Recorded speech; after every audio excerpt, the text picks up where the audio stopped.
Welcome to 2026. This might be the video I think that is the most important video I'll shoot for you this year. A topic that might make some roll their eyes, even though I'm surprised at how many people are coming around to this, which is journaling is so powerful. And I want to help I want to see if we can unlock the next level of performance in 2026. A quote by the German philosopher Carl Jung. He says, until you make the unconscious conscious, it will direct your life. You will call it fate. Absolutely magic that. Until you make the unconscious conscious, it will direct your life and you will call it fate. A large proportion of human behavior is driven by these forces that are outside our conscious awareness. These include deep-seated beliefs formed in childhood, emotional wounds, unresolved experiences, learned survival strategies, and fears, desires, motivations that we choose. Many of these forces are unconscious, but they just act without our permission. And it creates this hidden operating system. It's like an autopilot. So much of our behavior is governed in I think it's like 80-90%. These actions that we perform, they are decisions, choices made without our permission. You feel a thing and then you come up with a story that explains why you feel that thing. Isn't that how we do it? Rather than the story being the truth, it's just it fills the gap. We notice a pattern that hasn't got a cause, or we can't identify that cause because it's subconscious. We fill that gap with a story. Actions made unknowingly, such as behavior in our relationships, how we react emotionally in moments that demand clarity. We'll find ourselves avoiding opportunities that we say we want. Making that unconscious conscious changes everything. This is where journaling comes in. So if I can take this unconscious force, remember the story says it's external, but actually it's internal. It's just unconscious. If I can make it conscious, then everything changes. Because when a pattern becomes visible, it loses power. Awareness introduces choice. I can now, as long as I'm aware of the pattern, as long as I'm aware of the reflex, the conditioning, the operating system, well, now I get a choice. Instead of react and then regret, story time, we get awareness, we can pause, we can bring our conscious mind to the moment, and we can respond. Awareness, pause, response. This operating system shows up consistently in our performance, in our sales, in our client results, my client results, your customers' results. In fact, so many business and selling plateaus are not skills problems. They're actually unexamined, unconscious patterns. Performance essentially is dictated on three levels. It's a skill issue, what we know how to do. It's a behavior issue, what we actually do. So there's what we know how to do, then what we actually do. And then it's an identity and belief issue. Why is it that we avoid certain things, especially under pressure?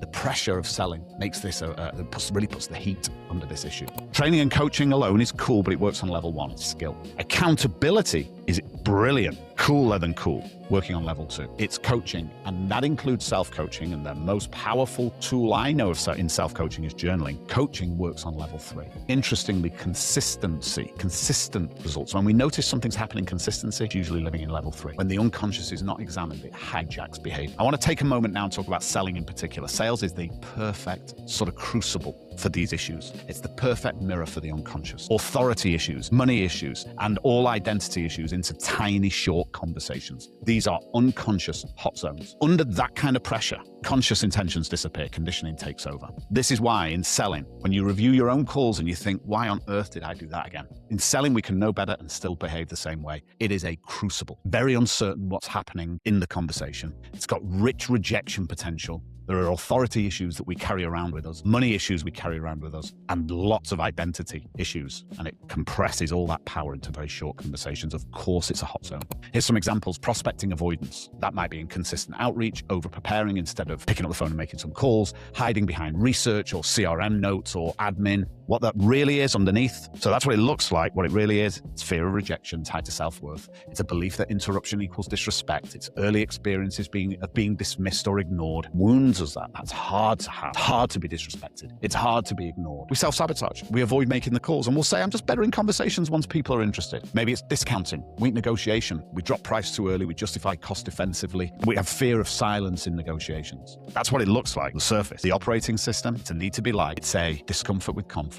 And it is the way we often, many of us, all of us in fact, to different extents, we tie our identity to approval. See that a lot. Not confronting misalignment, even though our gut's telling us that we're not aligned here. Underneath, it's a belief that authority belongs to the buyer. And it's some childhood conditioning often around power dynamics. And we'll say to ourselves, I just don't want to push them. The deal's going to blow up if I push them. We work so hard to avoid pushing that we avoid winning. Inconsistent closing behavior. There's another great example. Deals go dark. Optimism without proof. Yeah, this one's going to close. That's the story I'm going to tell myself because the alternative is pretty brutal. This one's going to close. Hoping instead of validating. Underneath, what's the operating system underneath that? I've got a fear of hearing no clearly. Rather hear a maybe. I've got an emotional attachment to this deal. And I've got my identity tied to being chosen. So we'll tell ourselves the story. You know, they were really interested, those guys. Just didn't happen. Fate at play again. Knowledge alone is never going to override this unconscious wiring, but awareness can, and that is the power of journaling. A habit of journaling unlocks the next level of performance because it forces the unconscious into language. That's the beauty of it. I've got to put words at it. I've got to write those words down. When I force it into language, once something is in language form, once I've written it, it can be examined, it can be challenged, it can be changed. That's where the real power comes from here. One of the many ways in which the real power manifests here. I'm forcing this into language. Naval Ravikant says time spent undistracted and alone in self-examination, journaling, meditation takes us from mentally fat to fit. And if you've not read the Almanac of Naval Ravikant, do yourself a favor. It's a really light read, but it is extraordinary. While the pattern is unnoticed, we're like a potter or a painter blindfolded. It kills our creativity.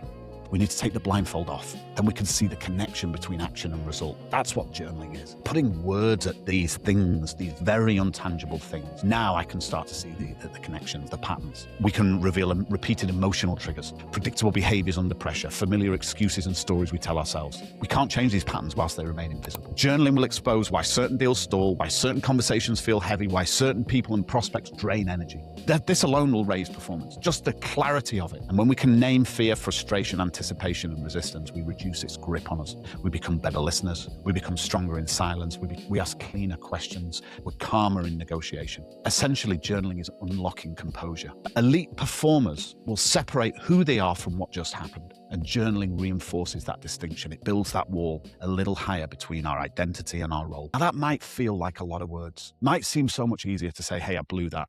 Look how strong I am. Prepared to admit that I blew that. There's no strength in that. There's not. Way stronger to drill down that 6 inches deeper. Learning compounds. So the learning will compound instead of leak away because I'm writing it down. Most learning leaks out within days, and journaling converts that experience into stored insight. It answers 3 performance critical questions. What just happened? Why did it happen? And what am I going to do differently next time? There's magic there.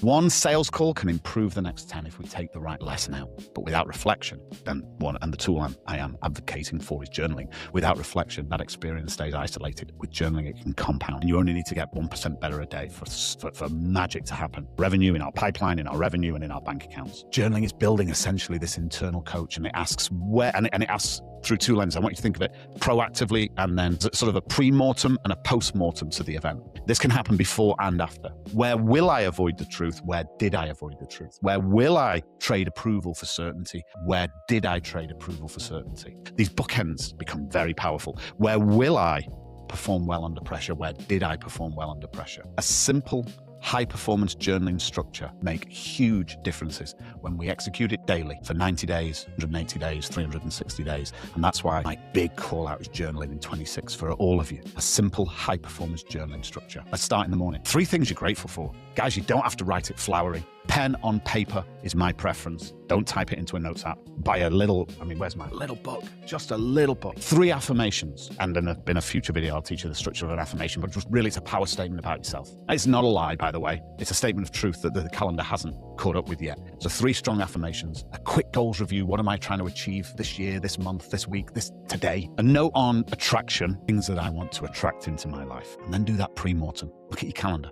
Look forward for the day. What happens today that matters? Where will I feel tension, fear, or resistance? What story will I tell myself in that moment? What is actually true? And what's the behavior I will practice? It's 15 minutes, guys. It is simply 15 daily. It's transformational. And then run the same 5 questions at the end of the day as a post-mortem. Magic. What happened today that matters? Where did I feel tension, fear, resistance? What story did I tell myself in that moment? What is actually true? And what is the behavior I will practice moving forward? Journaling is simply seeing ourselves clearly. It's naming our emotional response in real time. It's recognizing when behavior shifts under pressure. It's separating our self-worth from outcomes. It's understanding our default survival strategies. It's introducing choice instead of reaction. What is it? Viktor Frankl, power in the space between stimulus and response. It introduces choice into that space rather than simply reacting. This is the difference between people who blame the universe and those who shape it. Until we understand why we do what we do under pressure, no script, no framework, no accountability or methodology will save us. We'll repeat the same patterns and call it fate. Team, that's a long video today. It's a call out to you all. There's such huge power in journaling, and you can start today. Extraordinary things can happen. I've seen it happen countless times. I want to wish you an extraordinary 2026. Ad Astra.